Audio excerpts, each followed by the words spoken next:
Po ba ang Diyos? Bagamat malamig ang ihip ng hangin, naway dami natin ang bawat magbabahagi. Ang una ko pong tatawagin ay ang ating kapatid na si Christina.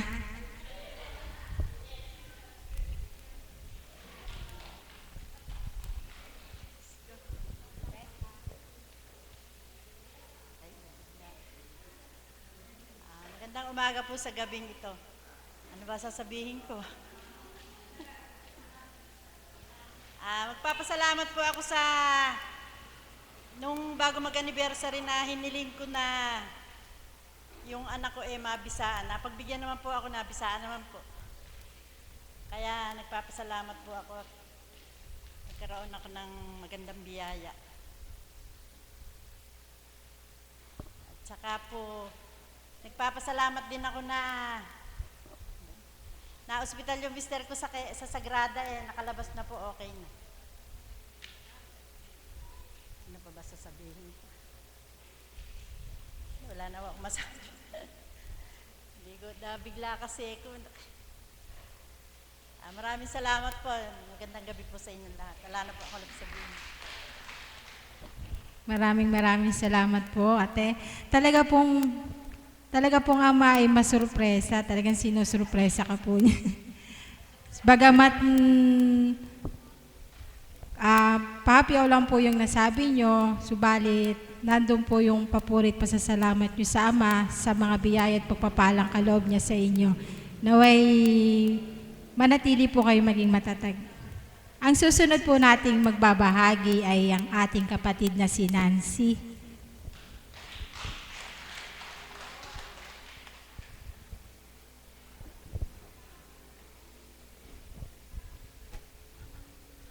Panginoon, salamat po sa buhay na binigay mo sa akin ngayon. Purihin ka. Maraming salamat.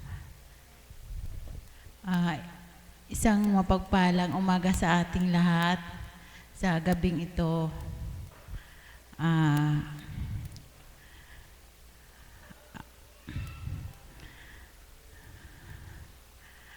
Ako po'y hindi ko rin nasabi kung bakit ako na karating sa dakong ito, pero alam ko po, ang ama po ang may paraan nito. Bagamat may pagdadalisay po ako ngayon, subalit pinapadama po sa akin ng ama na habang may pagdalisay, manalig sa Kanya at kumilala. Maraming salamat, Ama.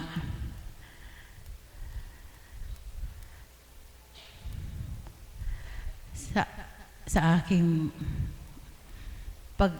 pagtungo dito sa dambanang ito, hindi ko po tinatanong kung bakit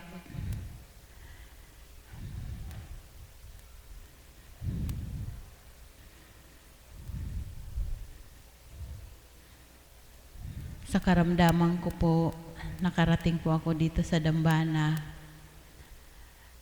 Siguro po,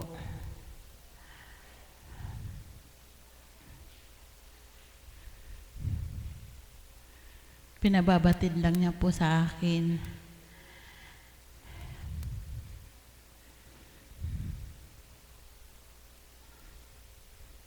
Na kumilala ako ng lubos sa Kanya at manalig ng tapat. Ama, marami pong salamat. Purihin. Walang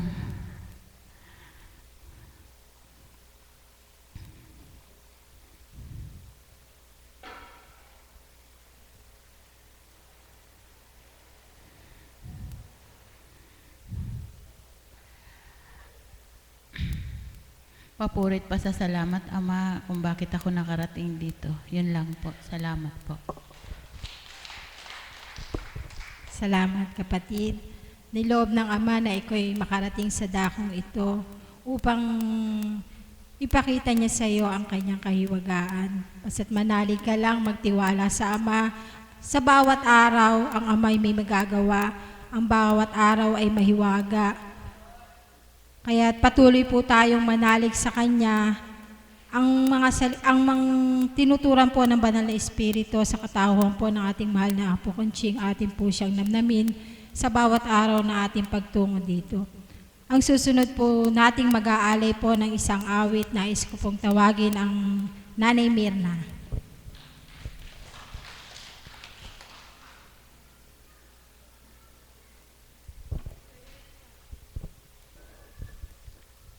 Papurit pa sa salamat po sa iyo, Ama. Salamat pong muli sa pagkakataong ito at niloob mong maging bahaging muli gawain mong pangkabanalan. Salamat po, Ama, nawa ang bawat kong ibabahagi ay maging inspirasyon sa aking mga kapatid. Amen. Mapagpalang umaga pong muli sa ating lahat sa gabing ito. At siyempre po sa ating minamahal na Apo Conching. Salamat po, Ama. Napakabuti ng Panginoon. Noon pong nakaraan linggo, napakarami ko pong, para bang kulang na kulang po ako, uhaw na uhaw. Sapagkat nung nakaraan linggo po, sa pagkakaarawan ng aking ina, para po bang naging busy yung katawan, bagaman po at araw-araw nakakatalima, para pong merong ibang bagay akong hindi nagampanan. At sunod-sunod po yung mga pagdalisay doon po sa aking alaga na nagkaroon ng konting, ano ba tawag do, aksidente doon po sa kanyang pagkakaano sa basketball. Bagaman na tinawag ako ng Ama upang mag-alay ng awitin sa kanya, hindi ko po matiis na hindi ibahagi sa inyo, bagamat iilan po tayo. Nalulungkot po ba kayo, iilan tayo? Hindi naman po. Siyempre, kumbaga po, namimiss natin yung marami, subalit, sabi nga ng Panginoon, hindi hadlang ang tayo'y iilan lamang. Amen, anak? Nais kong pasalamatan ng ating Panginoon sa mga kaganapang muli niyang pinatunayan at muli niyang ipinaganap ang kanyang pagiging mahiwaga at makapangyarihan. Bakit nga po? Doon sa nakaraan kong mga pagdalisay na yon, doon po sa aking mga alaga, salamat po sa Panginoon, salamat po sa kanyang kadakilaan, salamat sa kanyang kabutihan, sapagkat sa pamamagitan ng kanyang mga salita, sa pamamagitan ng kanyang mga hiwaga, kung ano po yung kanyang tinuran, sa pamamagitan ng ating minamahal na Apo Conching, ay tuwirang kaganapan. Kung alam ko po, bagamat ilan-ilan po tayo, may nakasilay po dun sa alaga ko na yun. Ano po, nung madisgrasya po yung kamay. Ang totoo po, kaming mga alagad, hanggat maaari sa liit-liit na problema, ayaw na po naming mag-importa sa mahal na Apo. Ayaw na po namin siyang abalahin sa dami ng kanyang ginagampanan. Kaya po, nung ma-insidente po yung aking alaga na yon, nag-text po ako kay mother, sabi ko, Mi, pakidulog po yung alaga ko na disgrasya po sa pagbabasketball, maliban pa po dun sa sumiritan dugo sa ilong, pati bibigay may dugo, kinabukasan naman, una nilagnat, inubo, pagkatapos dumugo ang ilong, dumugo ang bibig, pagkatapos kinabukasan naman hindi naman po nabali, kundi naano lang po yung kamay niya sa pagbabasketball. Sunod-sunod po yun.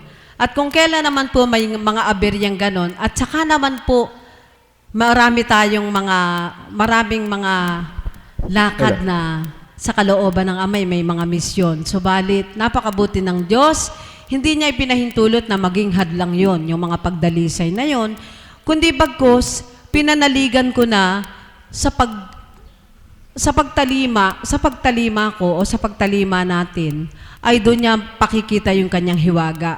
Ang sabi ng mahal na Apo, ang sabi ni Mother, Ang kinin mo anak, doon sa lagnat. Ang kinin mo, tubig-tubig. At saka yung dugo, ano lang yan, init.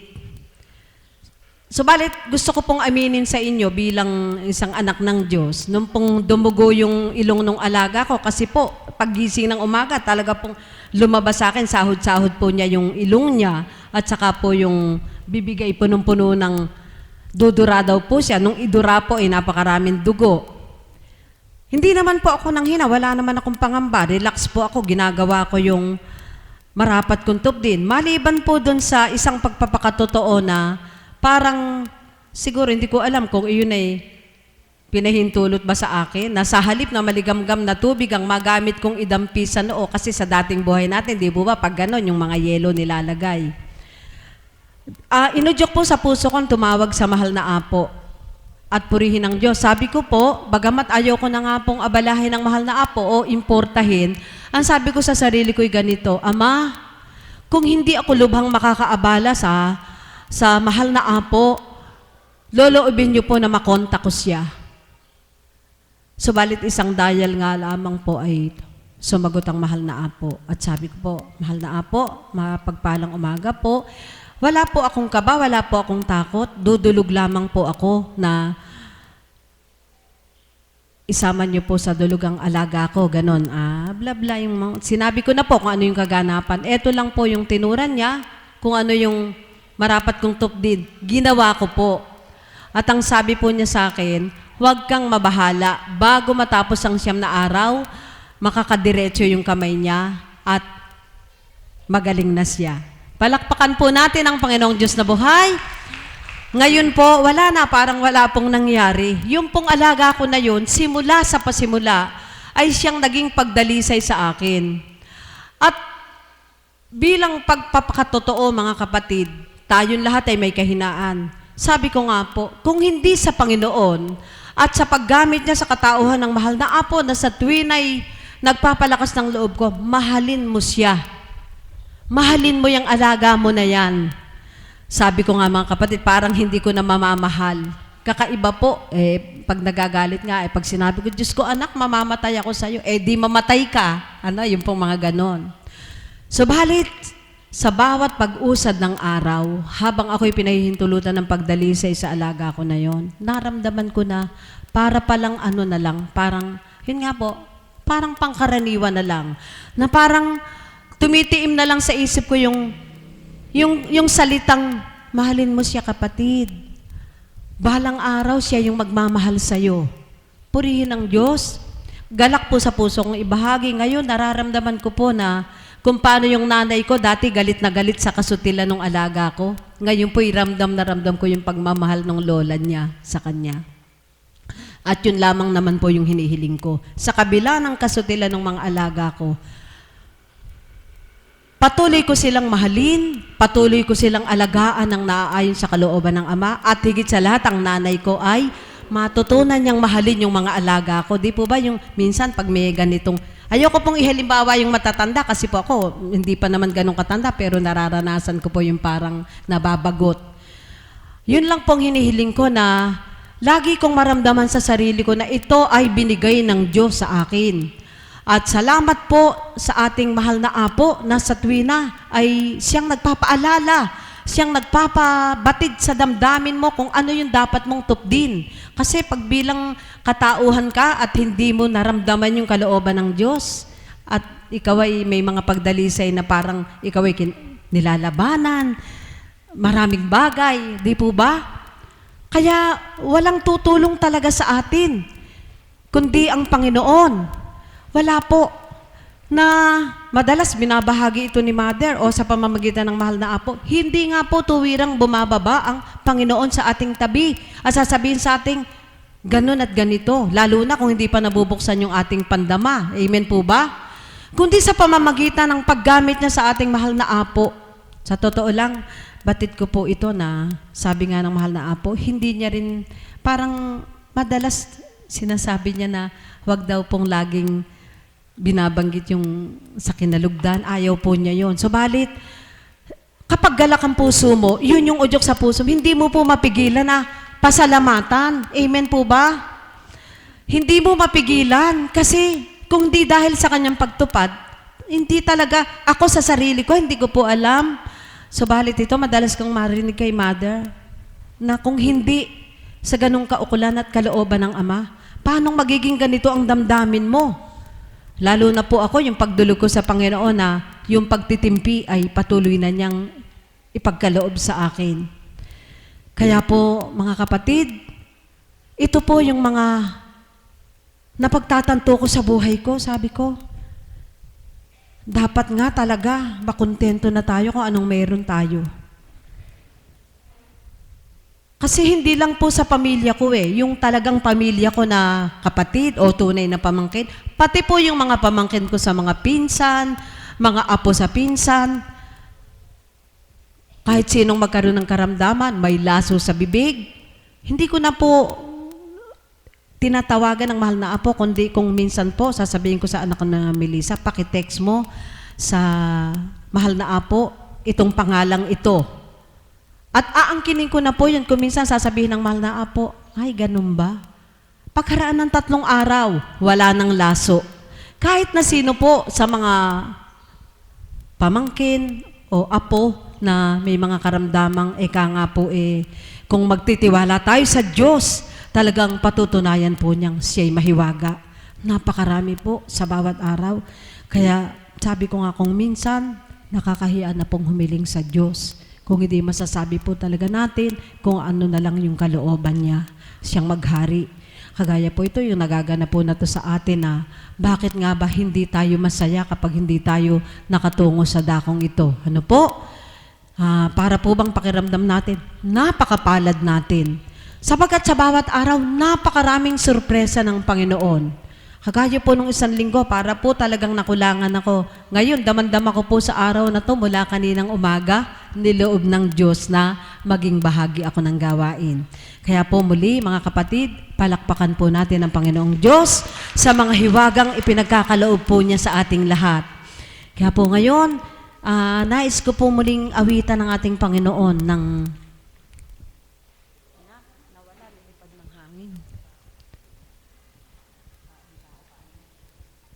purihin ang Panginoon. Sino nga po ba ang tutulong sa atin?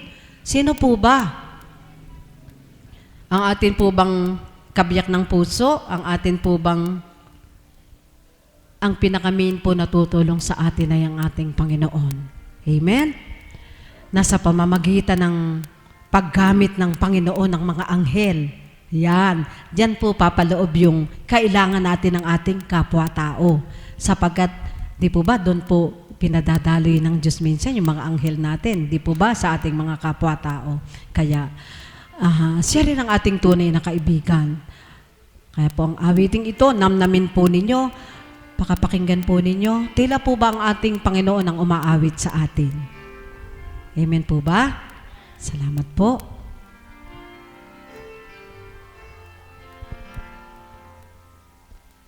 Sino ba ang tutulong sa'yo, kundi ang katulad ko?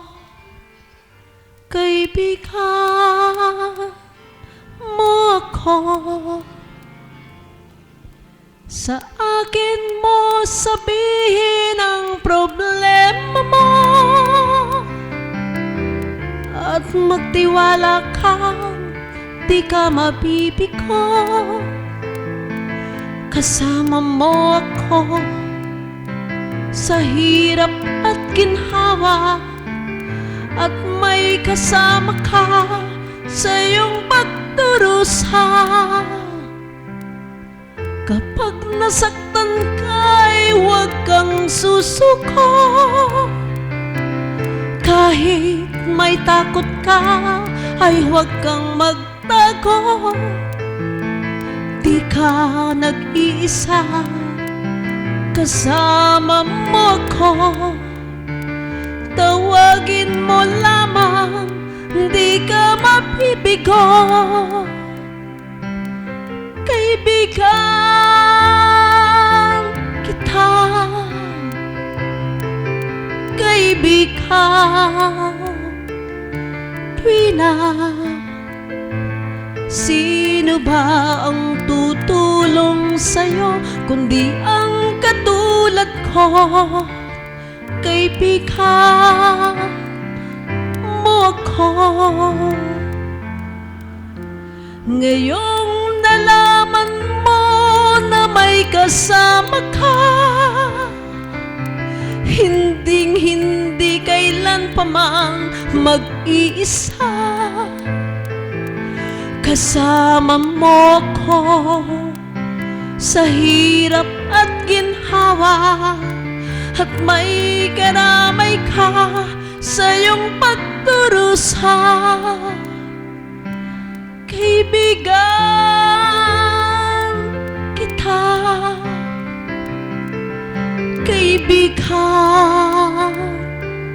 tuwina. Sino pa ang tutulong sa'yo kundi ang katulad ko? Kaibigan mo ako. Kaibigan kita, kaibigan tuwina. Sino pa ang tutulong sa'yo kundi ang katulad ko? Kaibigan mo ako. Kaibigan kita, kaibigan tuwina. Sino bang tutulong sa'yo kundi ang katulad ko? Kaibigan mo ako. Salamat po, Ama. Salamat po sa iyo. Salamat po, Nanay Mirna. Dinamnam niyo po ba yung awitin ni Nanay Mirna? Di po ba't yung mga lyrics niya kung titimo sa ating puso, sino nga po ba ang dapat nating lapitan? Di ba't ang tanging Ama lamang? Kalakip ang ating pagdulog sa Kanya, ang katapatan at pag-angkin, 100% atin itong makakamit. Ang susunod ko pong tatawagin ay ang aming Mother of the House, Mother Marisa.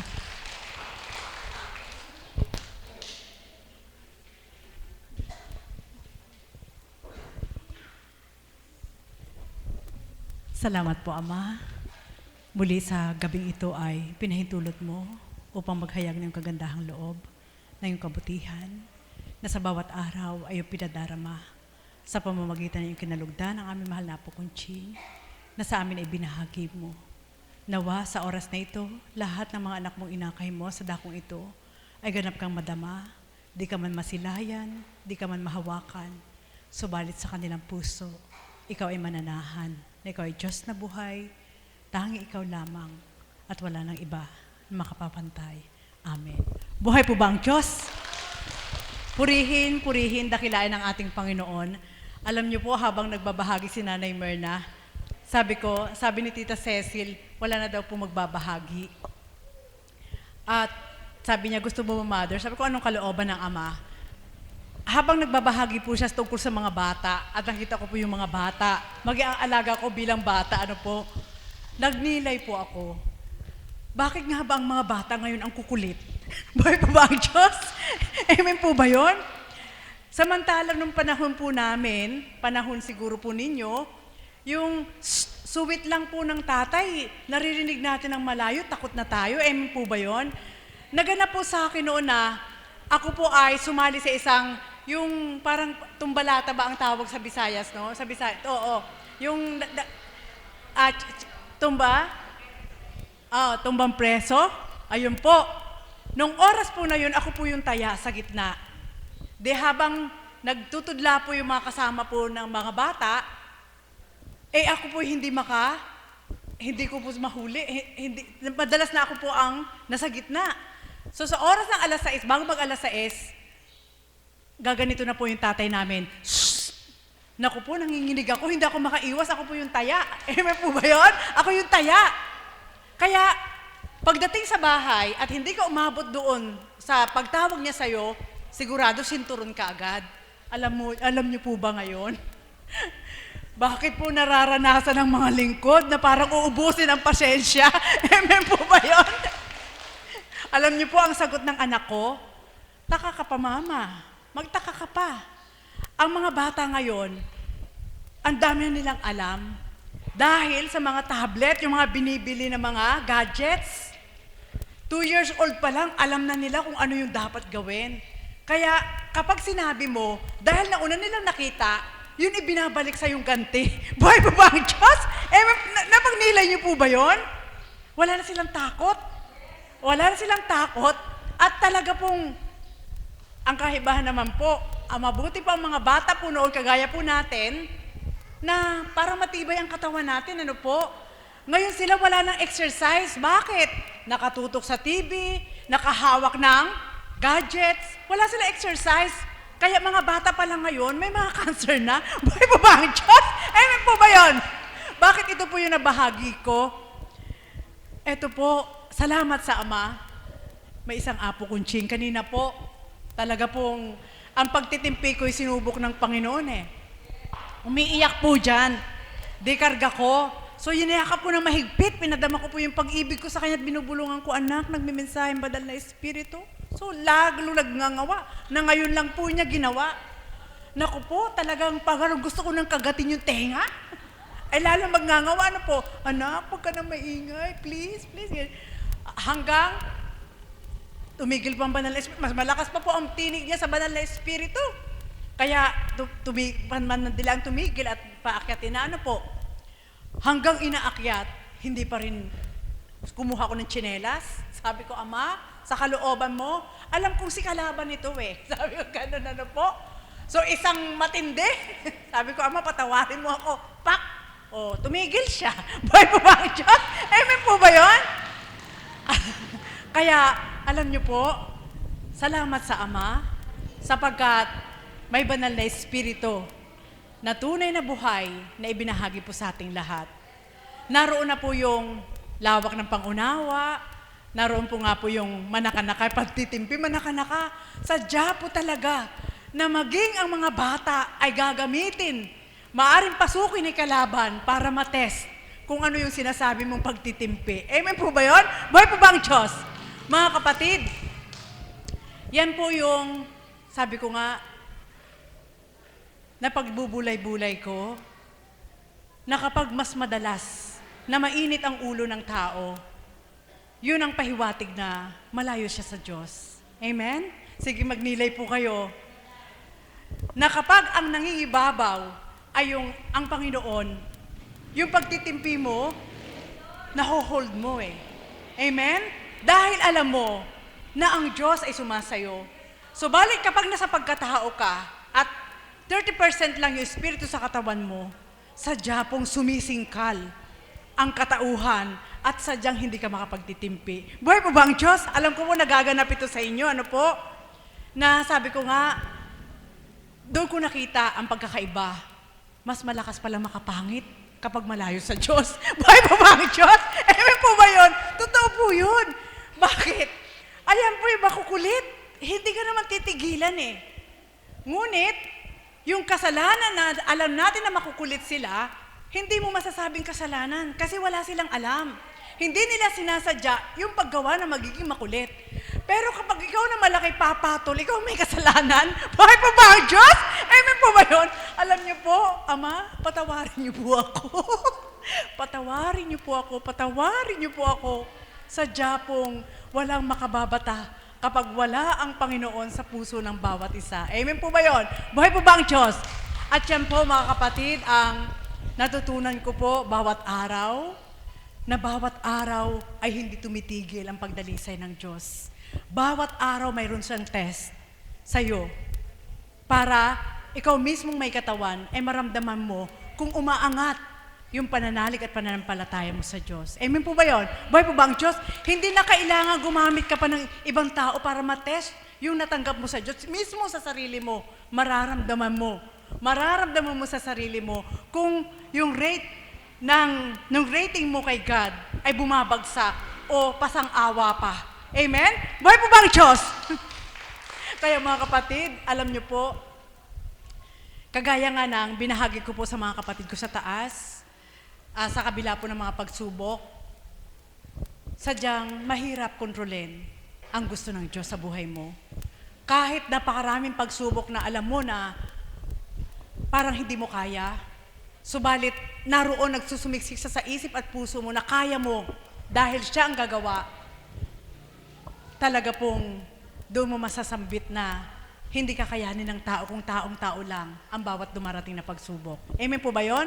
Kaya mga kapatid, mapapalad po tayo sapagkat sa panahon po ngayon ng Espiritu, may isang apo ko na ginamit para mag-ulat ng realidad, ng kaganapan kung sino ang Ama, ano ang Ama, at saan ang Ama. Sapagkat kung wala po magpapaliwanag na reality na nagaganap po sa bawat isa, babalik at babalik ka sa dati mong buhay. Amen? Sapagkat walang mag-uulat na, bakit ko po nasabi? Sa unang buhay, madaling sabihin sa'yo ng magulang mo na, masama yung ginagawa mo. So ikaw na anak, maaaring yung oras na yon ay magbago ka. Amen? Subalit pagtalikod nun, pagkalipas ng ilang araw, balik ka na naman sa dati. Dahil alam mong magulang lang nagsabi sa'yo. Subalit anong kaibahan? Ngayon sa panahon ng banal na Espiritu, tumungo ka lang sa araw-araw dito sa dakong ito. Maririnig mo ang tinig ng Diyos sa pamagitan ng mahal na Apo Kunching. Bawat kaganapan sa tahanan mo, saan dako ka man tumungo, bibigyan ka niya ng kasagutan upang ipamulat sa iyo ng Diyos na anak, yung naramdaman mo kanina, eto ako nangungusap sa iyo para mawala kung ano man nararamdaman mo sa katawan. Buhay po ba ang Diyos? Amen po ba yun? Realidad po. Dito pa lang sasagutin ka na. Kaya hindi makatitimo yung pangit na nararamdaman mo pag galing ka sa tahanan, kung galing ka sa kung saan, hindi siya makakatimo. Dahil pagdating mo sa dakong ito, ano man ang kinakapa mo sa isip mo na kasagutan, sasagutin na ng banal na Espiritu sa katawan nating mahal na Apo Kunching upang mawala lahat kung ano yung dala-dala mo sa puso mo. Buhay po ba ang Diyos? At yun po, yung instant na masasabi ko pong nakakausap natin ng Diyos. Amen? Buhay po ba ang Diyos? Bakit ko pa nasasabi nakakausap ang Diyos? Kaya nga napapasigaw kami minsan, iba ka talaga, iba ka sa dakong ito, iba ka talaga. Totoo po yun. Sapagkat alam na alam po niya anuman ang level ng pagtanggap ng bawat isa na tumutungo sa dakong ito, alam na alam pong sundutin ng ating Panginoon kung saan po siya mamumulat. Amen? Buhay po ba ang Diyos? Kaya mga kapatid, alam niyo po, yun po yung mahirap nang mawalay. Sapagkat, ibinigay na ng Panginoon yung tamang proseso, tamang pattern, na eto ako, nagpapakilala na ako sa inyo. Eto ako. Kung noon man sa kaganapan noon, magbabalik tanaw kayo, hindi ako masyadong binigyan ng pansin ng tao, subalit yung pumansin sa akin, nailigtas ko. Buhay po ba ang Diyos? Amen po ba yun? Kaya sa panahon po ngayon, kahit ewan ko po, alam ko po may mga pandama kayo, ano? Iba po kasi ang pangungusap ng Diyos sa dakong ito eh. Iba po talaga eh. Kahit sabihin po natin na maaari sambitin ng taong nagtatangi ka lang, kapatid na Marisa, sapagkat diyan ka nakastay. Hindi po. Nasubukan din po namin bago kami tumungo sa dakong ito ay nasubukan din po namin makinig. Sa ano pa, mismo yung nag-uulat po sa Radio Veritas ba yun? Nakaharap ko siya ng personal ng mga time na yon, siguro mga late 80s ng mga time na yon, pumunta po sa probinsya namin. Subalit hindi pa yung takda para mabuksan. Ang dami nag-uulat, ano po, subalit sa panahon po ng Espiritu, sa katawan nating mahal na Apo Kunching, na ang dakong ito ay naging tipanan ng banal na Espiritu sa bawat isa. Wala mang bundok ng Horeb, wala mang bundok ng Sinai para tunguhan mo makipagnig sa Diyos sa dakong ito. Ang bundok ay pinatag ng Ama upang walang mahirapang umakyat. At sa dakong ito'y makakatungo ng libre. Amen? At makikipagniig sa banal na Espiritu. Buhay po ba ang Diyos?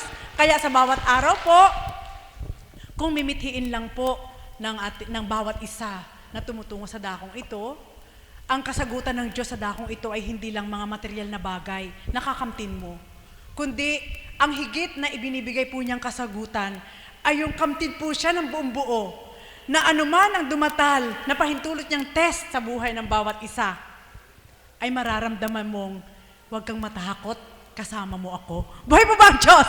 Kaya mga kapatid, nawa po sa bawat pag-usad ng panahon, sa bawat pag-usad ng araw, kung kayo din po ay mag-evaluate sa inyong mga katauhan, di ba, na-upgrade po tayo Na-upgrade po yung pananampalataya natin. Sapagkat bawat taon, bawat araw, bawat minuto, bawat segundo, kapag nagluluwal po ang banal na Espiritu, ang kanyang mensahe ay hindi nakakasawa. Ang kanyang mensahe ay hindi pabalik-balik, kundi kung sa oras na yon, halimbawa ako po'y absent nung oras na yon, nagmensahe ang banal na Espiritu, at bukas ay papasok ako. Siyempre, nadama ng Ama kung anong kaganapan sa akin nung araw na yon. Pagpasok ko bukas, sigurado, ibibigay pa rin ng Ama ang angkop na aral niya upang mawala sa puso mo kung ano yung kaganapang pangit sa labas, at pagpasok mo sa dakong ito, lahat yon ay mapapatag. Buhay pa ba ang Diyos? Mga kapatid, pagdilay po kayo, yun lang po yung nagsisilbing gamot.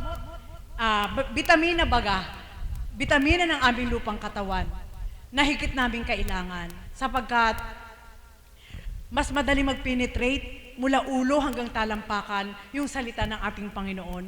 At habang nakikinig po tayo sa pamamagitan ng ating mahal na Apo Kunching, lalo yung mga awit niya, kapag ito ang ninamnam niyo po sa inyong balintataw at sa puso niyo, nako talaga, panghahawakan niyo, lalo na ang kataga na sa tuwin ay iniiwan niya, mahal na mahal ko kayo. Buhay mo ba ang Diyos?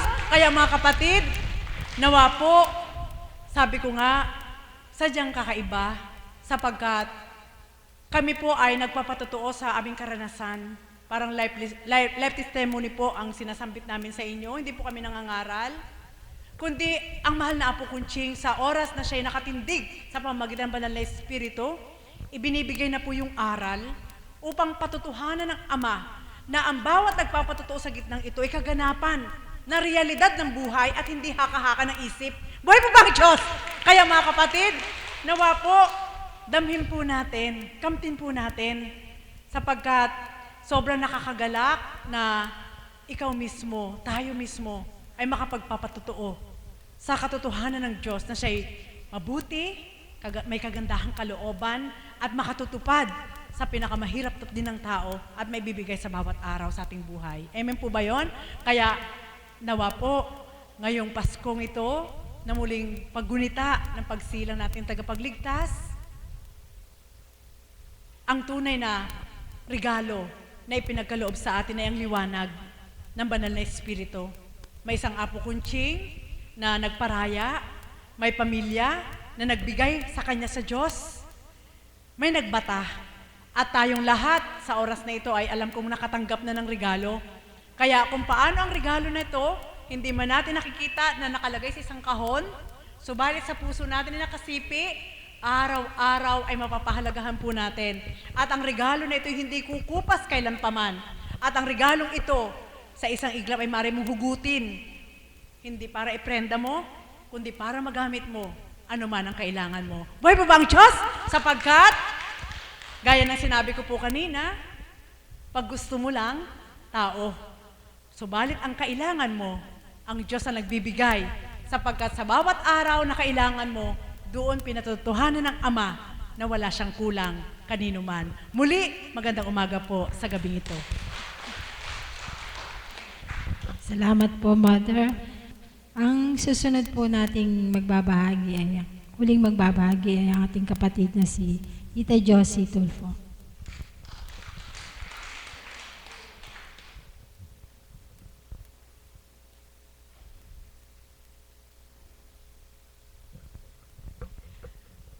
Magandang umaga sa gabing ito muli, mga kapatid. At gusto ko lang po kasing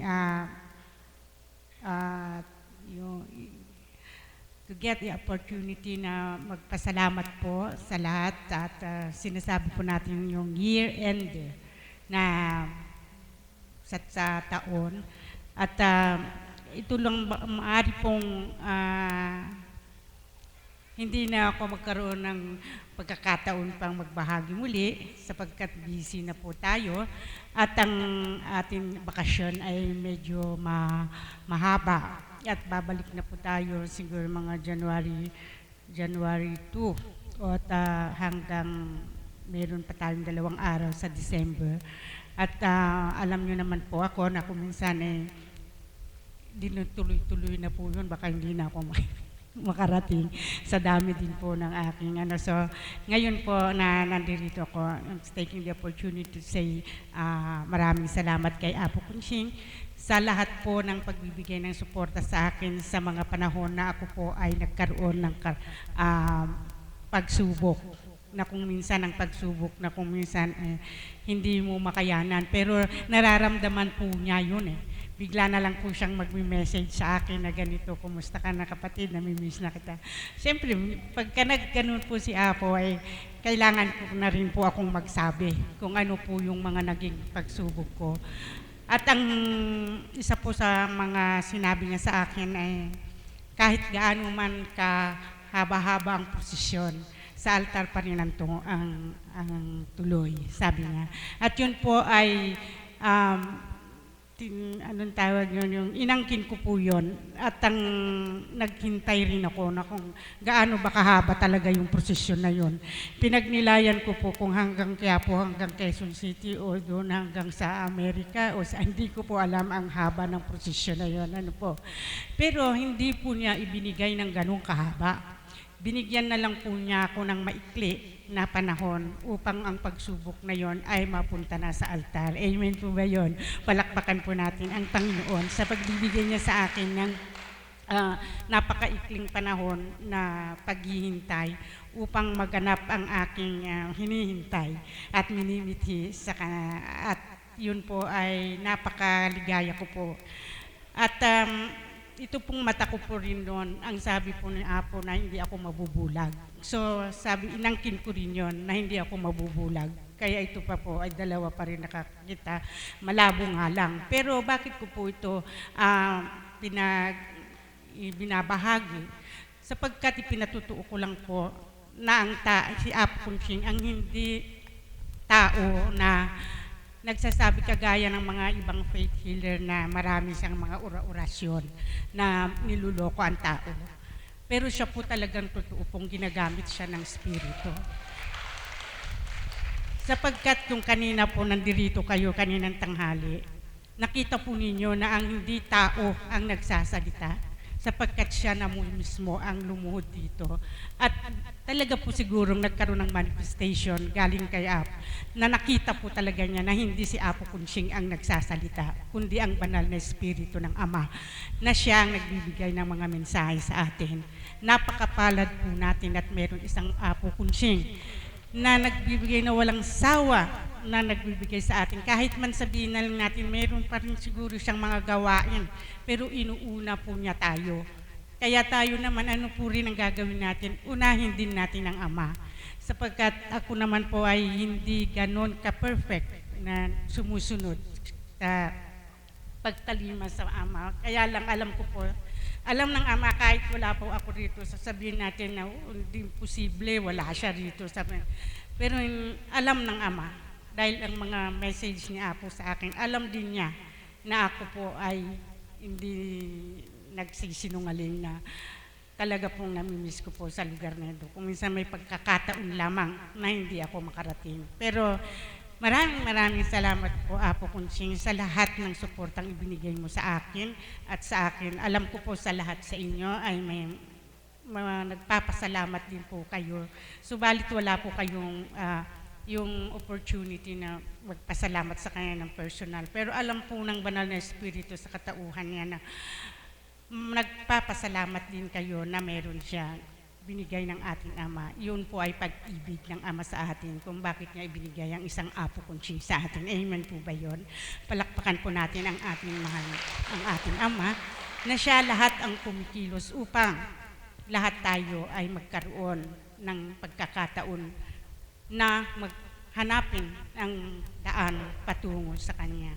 At maraming salamat din sa aking kawan na kahit na gaano kahirap ang mag-attend ng ating vigil, nag-a-attend pa rin kayo. Sana sa isang taon, kumpleto na tayo lagi. Amen po ba yun, mga ka-16?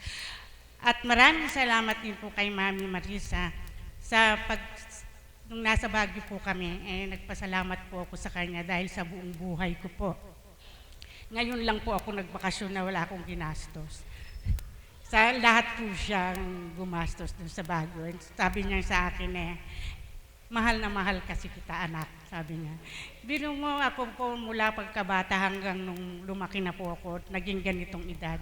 Hindi ko po naranasan ang nagkaroon ng isang ina na magsabing mahal na mahal kita. So, sa kanya ko po narinig at kay Apo Kunching. So, nawa po, ito po ay pagpapasalamat ko po. So, magandang umaga po at Merry Christmas po sa inyo. Thank you. Salamat po, Tita Josie. Bakas na bakas po sa mukha niyo yung kagalakan. Maraming salamat po sa lahat ng mga nagbahagi at kayo din po sa umawi.